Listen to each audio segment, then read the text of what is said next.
আসসালামু আলাইকুম রহমতুল্লাহ। সম্মানিত সাংবাদিক বন্ধুগণ, বাংলাদেশ জামাত ইসলামীর কেন্দ্রীয় কার্যালয়ে আমরা প্রেস ব্রিফিং এর জন্য আপনাদেরকে আমন্ত্রণ জানিয়েছি। সম্মানিত সাংবাদিক বন্ধুগণ এসেছেন। এই প্রেস ব্রিফিং এ উপস্থিত আছেন বাংলাদেশ জামাত ইসলামীর কেন্দ্রীয় সহকারী সেক্রেটারি জেনারেল এবং জাতীয় নির্বাচন পরিচালনা কমিটির সদস্য সচিব বিশিষ্ট রাজনৈতিক ব্যক্তিত্ব জনাব মাওলানা আব্দুল হালিম সহ আমাদের নির্বাচন পরিচালনা কমিটি এবং মিডিয়া টিমের সদস্যবৃন্দ এখানে উপস্থিত আছেন। প্রিয় সাংবাদিক বন্ধুগণ, আমরা জানি যে আর মাত্র কয়েক ঘন্টা পরেই বাংলাদেশের বহুল আকাঙ্ক্ষিত জাতীয় সংসদ নির্বাচন এবং গণভোট এই দুটি অনুষ্ঠিত হতে যাচ্ছে। আগামীকালকে ভোট থেকে আরম্ভ হবে, দিনব্যাপী সেটা চলবে। দীর্ঘ 15.5 বছরের বেশি সময় স্বৈরাচার বাংলাদেশে ছিল, ফেসিবাদ বাংলাদেশে ছিল। বাংলাদেশের রাজনীতিকে, নির্বাচন ব্যবস্থাকে, দেশের মানুষের আশা আকাঙ্ক্ষাকে তারা ধ্বংস করেছে এবং 2024-এর 5 আগস্টের পরে আমরা যে নতুন বাংলাদেশ পেয়েছি, সেই বাংলাদেশে এখন মানুষ উৎসব মুখর একটি পরিবেশে অত্যন্ত উৎসাহ উদ্দীপনার সাথে সবাই ভোটদানের জন্য, আপনারা দেখেছেন যে গতকালকে রাজধানী থেকে স্ব এলাকায় তারা গিয়েছেন, বিভিন্ন যানবাহনে তারা গিয়েছেন উৎসাহ এবং উদ্দীপনার সাথে। যদিও রাস্তায় চলাফেরায় বিভিন্ন ধরনের সমস্যা তৈরি করেছেন, বাধা হয়েছে, বিভিন্ন ধরনের অসুবিধা তারা ভোগ করে, এরপরেও আমরা মনে করি যে অত্যন্ত আগ্রহের সাথে দেশের বিভিন্ন প্রান্তে কয়েক লক্ষ ভোটার ঢাকা ছেড়েছেন। এর পাশাপাশি সমস্ত দেশে একটি উৎসবমুখর পরিবেশ বিরাজ করছে ভোটদানের জন্য।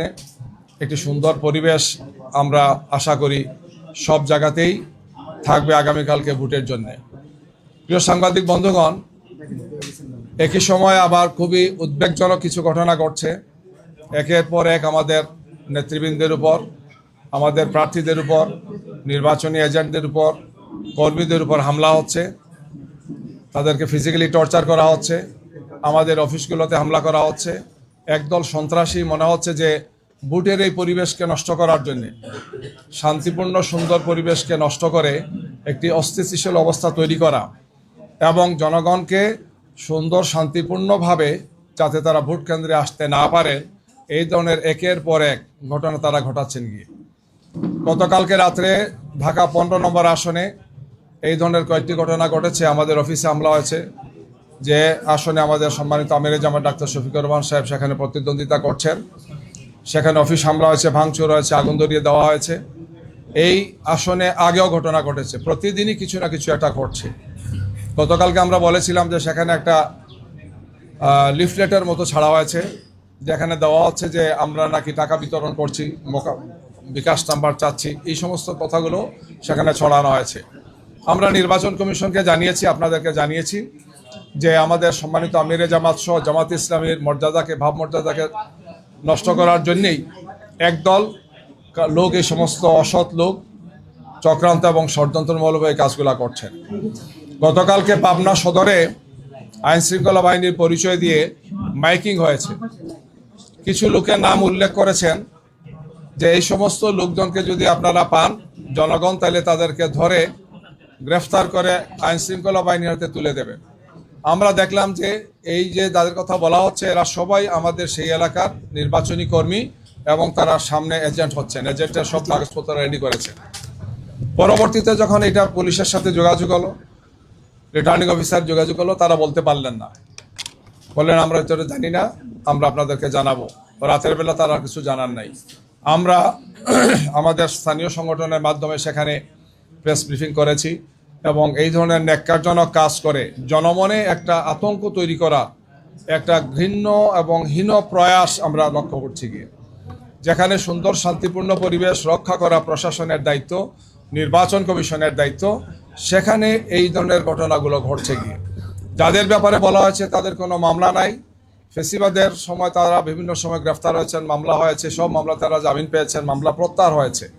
তারা জামাত ইসলামীর সাথে সম্পর্কযুক্ত সবাই এবং জামাতের নেতা বা কর্মী পর্যায়ে তারা আছেন, নির্বাচনী কার্যক্রমে তারা ভূমিকা রাখছেন এবং আগামীকালকে নির্বাচনে তারা অনেকেই এজেন্টের দায়িত্ব পালন করবেন, অর্থাৎ এদেরকে মাঠ থেকে সরিয়ে দেওয়ার একটা হীন প্রয়াস আমরা দেখতে পাচ্ছি। আইন শৃঙ্খলা বাহিনীর নামে কারা করছেন আমরা বলেছি তদন্ত করে রিটার্নিং অফিসার, পুলিশের কর্মকর্তা যারা আছেন, অন্য যারা আইন শৃঙ্খলা বাহিনী যারা আছেন, তারা যাতে এই সমস্ত বিষয়ে পদক্ষেপ গ্রহণ করেন। এই ঘটনাগুলোকে আবার অনেকেই মিডিয়া আসছে না, কিছু কিছু মিডিয়া আসছে, এটা রহস্যজনক কারণে মিডিয়াতে যে কোনো উপায় এগুলোকে আটকে রাখা হচ্ছে। আপনারা হয়তো এগুলো পেয়েছেন গিয়ে। এর পাশাপাশি গতকালকে মৌলভীবাজার জেলার বড়লেখা উপজেলা এবং জুড়ি উপজেলা মিলে যে মৌলভীবাজার 1 আসন, সেই আসনে আমাদের নমিনি এবং আমাদের নির্বাচন পরিচালক সহ রাত্রে কাজ করে তারা ফিরছিলেন বাড়িতে। তখন সেখানে প্রতিদ্বন্দ্বী যিনি প্রার্থী আছেন বিএনপির, তার নেতৃত্বে সন্ত্রাসীরা আমাদের নেতা এবং কর্মীরা যে গাড়িতে ছিলেন সেই বহরের উপর তারা হামলা করেছেন, গাড়ি ভাঙচুর করেছেন, আমাদের নেতাকর্মীদেরকে আঘাত করেছেন, তাদেরকে মারাত্মকভাবে জখম করেছেন, যারা সবাই এখন সিলেটের বিভিন্ন হাসপাতালে চিকিৎসাধীন অবস্থায় আছেন। রাতের বেলায় রিটার্নিং অফিসার এবং এসপি সাহেবকে জানানো হয়েছে, আমরা সেখানে থানায় গিয়ে মামলা করেছি, আমাদের দায়িত্বশীলরা সেখানে প্রেস ব্রিফিং করেছে। এই ধরনের আরেকটি ঘটনা জাস্ট এর আগের দিন মৌলভীবাজার 3 আসন যেটা রাজনগর, সেই আসনে আমাদের সর্বশেষ প্রচারণা ছিল, সেখান থেকে ফেরার পথে আমাদের নেতাকর্মীদের উপর হামলা হয়েছে, ছুরিকাঘাত করা হয়েছে, মারাত্মকভাবে তাদেরকে স্টেপিং করা হয়েছে। এই বিষয়গুলো আমরা সেখানকার আইনশৃঙ্খলা এবং রিটার্নিং অফিসার এবং তার সাথে যারা আছেন তাদেরকে আমরা জানিয়েছি। অর্থাৎ রিপিটেডলি এই ধরনের হামলা, এই ধরনের চরমভাবে আক্রমণাত্মক আচরণ একটা দলের পক্ষ থেকে করা হচ্ছে। মনে হচ্ছে যে তারা সাহস হারিয়ে ফেলেছেন, জনগণের সমর্থন তারা পাবেন না, এই জন্য এই ধরনের আগ্রাসী ভূমিকা তারা পালন করছেন গিয়ে। আমরা দেখেছি যে বরগুনাতে একই ঘটনা ঘটেছে, সেখানে আমাদের নেতাকর্মীদের উপর হামলা হয়েছে, আমাদের এজেন্ট এবং নির্বাচনী কাজের সাথে যারা আছেন তাদের উপর তারা হামলা করেছে। কুমিল্লাতে আপনারা জানেন, কুমিল্লা 8 আসন যেটা আমরা আমাদের 11 দলীয় জোটের একজন প্রার্থী হাসনাত আবদুল্লাহ সেখানে আছেন। কুমিল্লা 4 আসন যেটি, সেই আসনে বিএনপির যিনি প্রার্থী আপনারা জানেন, নামও জানেন আপনারা, তিনি মারাত্মক একটা হুমকি দিয়েছেন যে নির্বাচনে ভোট দিতে যারা আসবেন যদি আমাদেরকে না দেন, তাদেরকে যদি না দেন, তার দলকে বা তার প্রতীককে যদি না দেন, তাইলে তাদেরকে মারাত্মকভাবে নাজেহাল করা হবে, ইনসাল্ট করা হবে, কেউ যাতে না আসেন, আসলে তার খবর আছে, ঘর বাড়ি সহ পুড়িয়ে দেওয়া হবে। মিডিয়াতে আসছে, যদিও একটা অ্যাকশন তারা নিয়েছেন বাহ্যিকভাবে, কিন্তু এটি সুনির্দিষ্টভাবে একটি ক্রিমিনাল অফেন্স। ভোটের এই সময় এইভাবে প্রতিপক্ষকে হামলা করা হবে, মারা হবে, ঘর বাড়ি জ্বালিয়ে দেওয়া হবে, হুমকি দেওয়া, হত্যার হুমকি দেওয়া হচ্ছে, এটা একটা ক্রিমিনাল অফেন্স। এই কাজ একজন করতে পারেন না। সেখানে জুডিশিয়াল ইনকোয়ারি কমিটি আছেন, সেখানে রিটার্নিং অফিসার আছেন, নির্বাচনী কর্মকর্তারা আছেন। আমাদের জানা মতো এখনো কোনো ব্যবস্থা তারা নেন নাই। সেখানে আপনারা জানেন জিডি হয়েছে, পরবর্তীতে মামলা করেছেন। আমরা এই সমস্ত বিষয়গুলো আপনাদের মাধ্যমে জানাতে চাই যে মনে হচ্ছে যে প্রশাসনের একটা অংশ যে কোনোভাবেই হোক, যে কোনো কারণেই হোক, তারা একদিকে হেলে পড়েছেন, একটা দলকে অন্যায়ভাবে, অন্যায্যভাবে তারা বিভিন্ন সুযোগ সুবিধাগুলো দিয়ে নির্বাচনের পরিবেশ নষ্ট করছেন। আমরা এটাও স্পষ্ট ভাষায় বলতে চাই যে অতীতে গত 16.5 বছর যে ইলেকশনগুলো হয়েছে, 15.5-16 বছর, যারা এগুলা করেছেন তারা অন্যায় করেছিলেন, এই নির্বাচনগুলো গ্রহণযোগ্য হয় নাই। এবং যারা এই কাজের সাথে জড়িত ছিলেন গত 15.5-16 বছর ইলেকশনে, তাদেরকে জনগণ তাদেরকে লাল কার্ড দেখিয়েছে। এই নির্বাচনী কার্যক্রম এবং আইন শৃঙ্খলা বাহিনীর সাথে যারা আছেন, আমরা অনুরোধ জানাবো যে জনরোষের সামনে আপনাদেরকে একসময় পড়তে হতে পারে। কোনো অবস্থায় আপনারা আপনাদের নিরপেক্ষ অবস্থান থেকে আপনারা সরবেন না, আপনারা সঠিক এবং যথার্থ দায়িত্ব পালন করবেন।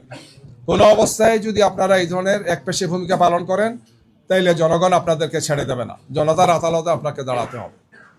প্রিয় সাংবাদিক বন্ধুগণ, আমি আরেকটি ঘটনা বলতে চাই যে আমাদের একজন দায়িত্বশীল গতকালকে আজকে তিনি ঢাকা থেকে গিয়েছেন সৈয়দপুর বিমানবন্দরে, এবং সেখানে আইন শৃঙ্খলা বাহিনী তাকে একটা সাজানো নাটক করেছেন।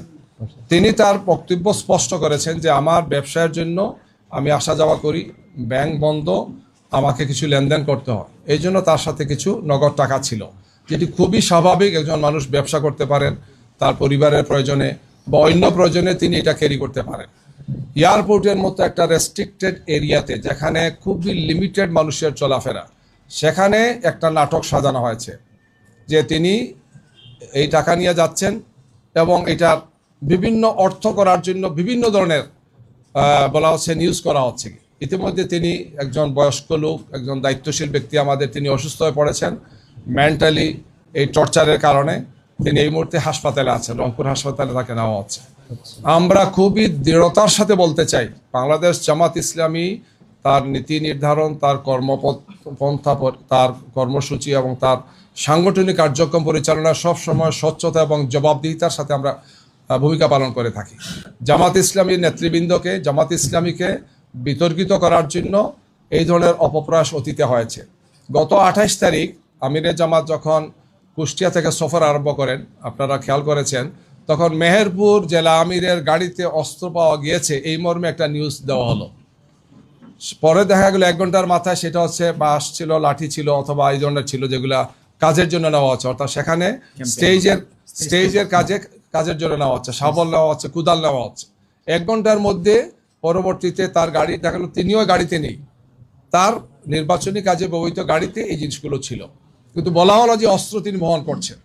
এই ধরনের উদ্দেশ্য প্রণোদিতভাবে কিছু নিউজ তৈরি করে কিছু লোক আইন শৃঙ্খলা বাহিনীর একটা অংশের যোগসাজশে আমাদের ভাবমর্যাদাকে নষ্ট করার জন্য চেষ্টা করা হচ্ছে। অথচ 1 ঘন্টার মধ্যে তাকে ছেড়ে দেওয়া হচ্ছে, তাকে বলতে তার গাড়িতে যারা ছিলেন, এবং বলা হচ্ছে যেগুলো কিছুই ছিল না, এবং সেটাই আসলে বাস্তব ছিল। তো এইভাবে আমাদের সে মনে হচ্ছে যে একদল লোক রাজনৈতিকভাবে জামাত ইসলামীকে মোকাবেলা করতে ব্যর্থ হয়। জনতার এই যে বিপুল প্রত্যাশা, বিপুল যে আলহামদুলিল্লাহ আগ্রহ আমাদের দিকে, এই জন্য একের পর এক এই সমস্ত ঘটনাগুলো তারা ঘটাচ্ছেন গিয়ে। নারী কর্মীরা আমাদের কাজ করতে গিয়ে বাধার সম্মুখীন হচ্ছেন, ফিজিক্যালি তাদেরকে ইনসাল্ট করা হচ্ছে, কাজ করতে দেওয়া হচ্ছে না, উল্টো আমাদের উপর নারীদের ব্যাপার বিভিন্ন কথা ছড়ানো হচ্ছে। এবং এই ধরনের সাজানো ঘটনাগুলো অত্যন্ত স্পষ্ট হয়ে যাচ্ছে। একটা ঘটনা ঘটে, এক জায়গা থেকে তারা প্রেস ব্রিফিং করেন, তারপরে গিয়ে তারা আবার নির্বাচন কমিশনে হাজির হন, এগুলো নিয়ে তারা অভিযোগ করেন। মানে এটা রিলেটেড, একটার সাথে একটা রিলেটেড, অর্থাৎ এই ধরনের একটা ঘটনা সাজানো হবে, তাৎক্ষণিকভাবে সেটা ব্রিফিং হবে, তারপর সেটা ইসিতে যাবেন অথবা একটা কর্মসূচি দেবেন। অর্থাৎ জামাত ইসলামীকে এবং আমাদের সাথে যে 11 দলীয় যে নির্বাচনী ঐক্য আছেন, তাদের সামগ্রিক অবস্থানকে প্রশ্নবিদ্ধ করার জন্য নির্বাচনকে সামনে রেখে একদল লোক, একটি দল এই কাজগুলো করছেন। আমরা মনে করি যে এটা সুস্থ রাজনীতি নয়, এটা সুস্থ রাজনৈতিক চর্চা নয়। আমাদেরকে ফ্যাসিবাদ মুক্ত একটি বাংলাদেশে নতুন আমরা বাংলাদেশ করতে চাই। এই নির্বাচনটা খুবই গুরুত্বপূর্ণ। জনগণ যাতে সুন্দর, সুষ্ঠুভাবে, শান্তিপূর্ণভাবে নির্বাচনে অংশগ্রহণ করে, উৎসবমুখর পরিবেশে অংশগ্রহণ করে।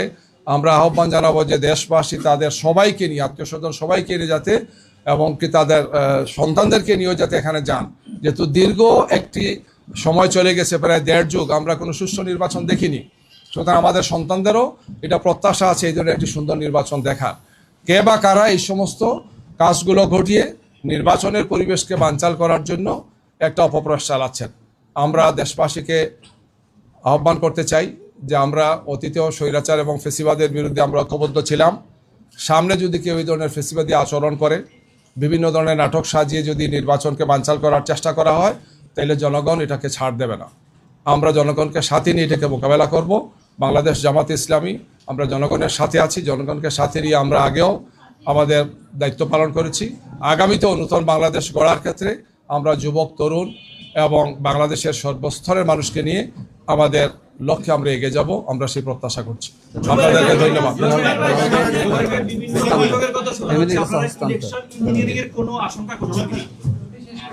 আমরা যে ধরনের লক্ষণগুলো দেখতে পাচ্ছি, আমাদের সে মনে হচ্ছে যে প্রশাসনের সাথে বা নির্বাচন কমিশনের সাথে আমরা বলেছি বিভিন্ন সময় যে একদল লোক মনে হচ্ছে যে এই ধরনের কিছু করার তাদের হীন একটা প্রয়াস আছে।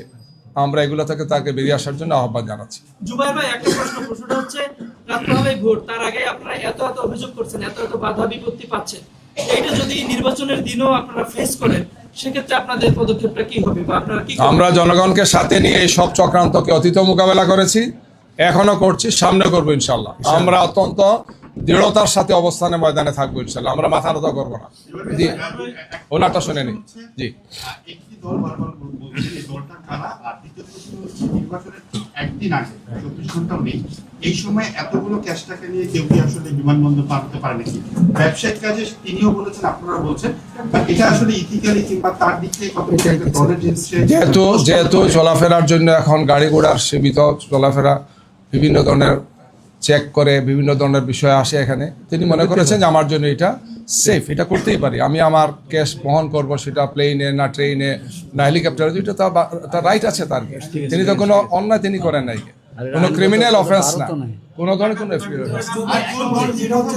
যে ওনাকে দেখ ব্যক্তিগত টাকা নিয়ে গেছেন, আইন শৃঙ্খলা বাহিনী কিভাবে দ্রুত সময়ের মধ্যে এটা ছড়িয়ে দিল এক, এবং এই টাকাটা আসলে হচ্ছে নির্বাচনের উদ্দেশ্যে ব্যবহার করার জন্য নিয়ে যাওয়া হয়েছে কিনা, আইন শৃঙ্খলা বাহিনীটা শিওর হয়েছে কিনা, শিওর না হয়ে তারা যে কাজটা করলো এটা নির্বাচনের আমরা এই কথাটা বলতে চাই যে এই কাজ যারা করেছেন আইন শৃঙ্খলা বাহিনীর সাথে উদ্দেশ্য প্রণোদিত, এই জন্য আমরা বলেছি যে আইন শৃঙ্খলার সাথে রিলেটেড একদল লোক, যেটা গতকালকে সিরাজগঞ্জ সদরে হয়েছে, আরো বিভিন্ন জায়গাতেগুলোতে হচ্ছে, একদল লোক ইন্টেনশনালি এই সমস্ত নাটক সাজানোর চেষ্টা করা হচ্ছে গিয়ে।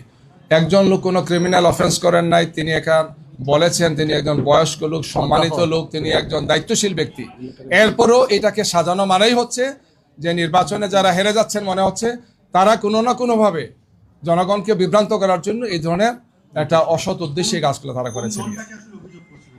সবার কাছে দৃশ্যমান, সবার কাছে আকালমন্দকে ইশারায় কাফি, আপনারা বুঝতে পারতেছেন কারা এই কাজগুলো করছেন, কারা ব্রিফিং করেন, কারা যান সব কিছু মিলে। আমরা সব জায়গাতেই এই বিষয়গুলো আমরা জানিয়েছি এবং জানাচ্ছি। জি, আমরা শেষ করতে পারি,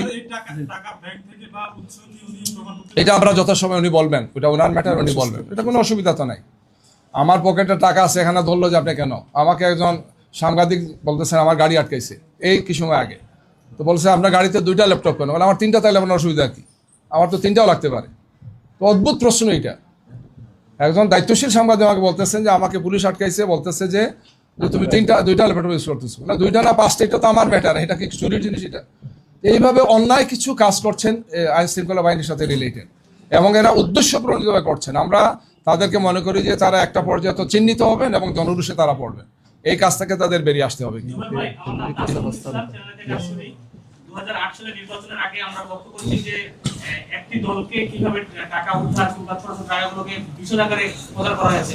নির্বাচনের আগের দিন এই যে বিভিন্ন জায়গায় জামাতের প্রার্থীদের দলের নেতাকর্মীদেরকে এটা কি সে 8 সালের পুনরাবৃত্তি কিনা?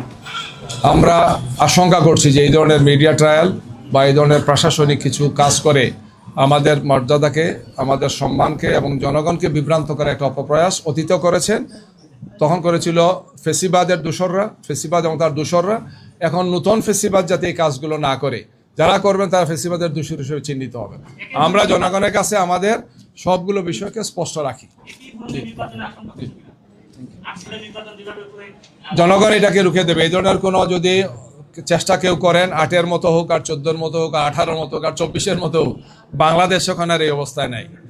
24-এর বাংলাদেশ, 24-এর 5 আগস্টের বাংলাদেশ কমপ্লিটলি চেঞ্জ হয়ে গেছে। সুতরাং এখানে এই ধরনের কোনো যদি অপচেষ্টা কেউ করেন, তাদের জন্য জনগণ প্রস্তুত আছেন, প্রস্তুত থাকবেন। সবাইকে জি ধন্যবাদ।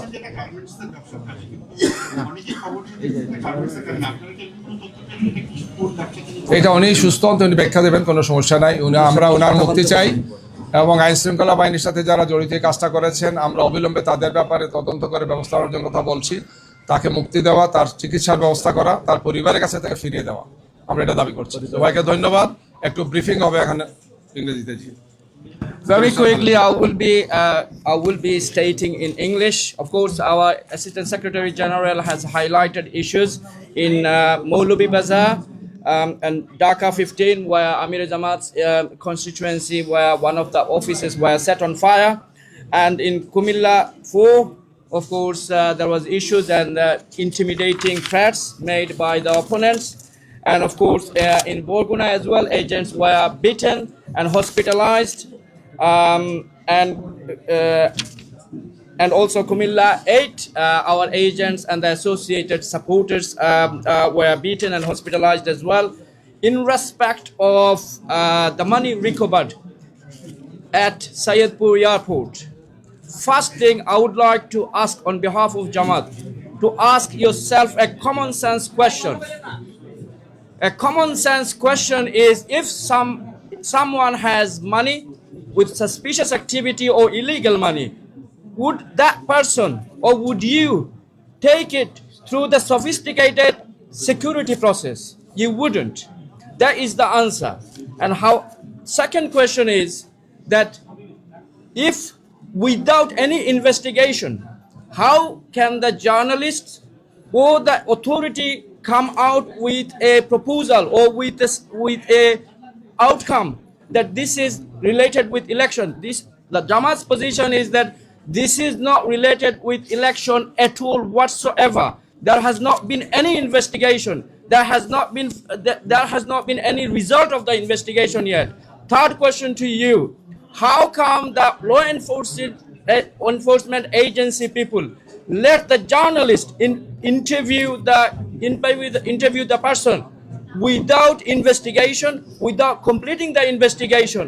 So please take the common sense approach.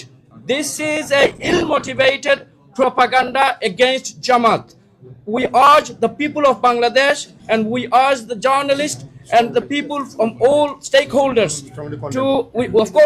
we strongly condemn this, and we want tomorrow morning, we want the people of Bangladesh to come out in their millions with festive mood to cast their vote and prevent all the conspiracies against the people of Bangladesh.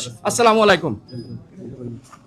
একটু সংযোজন আছে, আমাদের কাছে একটা নতুন তথ্য আসছে যে যখন তিনি যাচ্ছেন ঢাকা এয়ারপোর্ট থেকে, ঢাকা হযরত শাহজালাল আন্তর্জাতিক বিমানবন্দরের ইন্টারনাল টার্মিনাল যেটা হচ্ছে, অর্থাৎ কি বলে এটার নাম, ডোমেস্টিক টার্মিনাল, তখন এটা সেখানকার দায়িত্বরত কর্মকর্তারা জেনেছেন, জেনে তারা এটা অনাপত্তিপত্র দিয়েছেন যে ইন্টারনালি এই ধরনের টাকা বহন করতে কোনো অসুবিধা নাই। আমাদের কাছে তথ্য আছে, আমরা এই ব্যাপারে যে সংশ্লিষ্ট কাগজটা আপনাদেরকে দেব, সেটা হচ্ছেন বিমানবন্দরের নির্বাহী পরিচালক গ্রুপ ক্যাপ্টেন রাগিব সামাদ, নির্বাহী পরিচালক গ্রুপ ক্যাপ্টেন রাগিব সামাদ বলেছেন যে আভ্যন্তরীণ রুটে এই ধরনের অর্থ পরিবহনে কোনো বাধা নেই, অনাপত্তিপত্র তিনি দিয়েছেন। আমরা সেই কাগজটা আমরা গ্রুপে দিয়ে দেবো আপনাদের কাছে।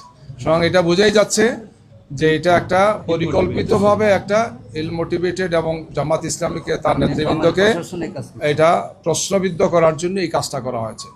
যেখান থেকে তিনি স্টার্ট করেছেন সেখানে তারা দেখেছেন, তারা সেখানে ওকে করেছেন, অথচ পৌঁছার পরে সেখানে গিয়ে এই নাটকটা সাজানো হয়েছে গিয়ে, এবং এর মাধ্যমে একজন বয়স্ক মানুষকে, একজন দায়িত্বশীল ব্যক্তিকে, তার দলকে প্রশ্নবিদ্ধ করা হয়েছে। আমরা আপনাদেরকে গ্রুপে এটা দিয়ে দেবো। ধন্যবাদ সবাইকে। আসসালামু আলাইকুম।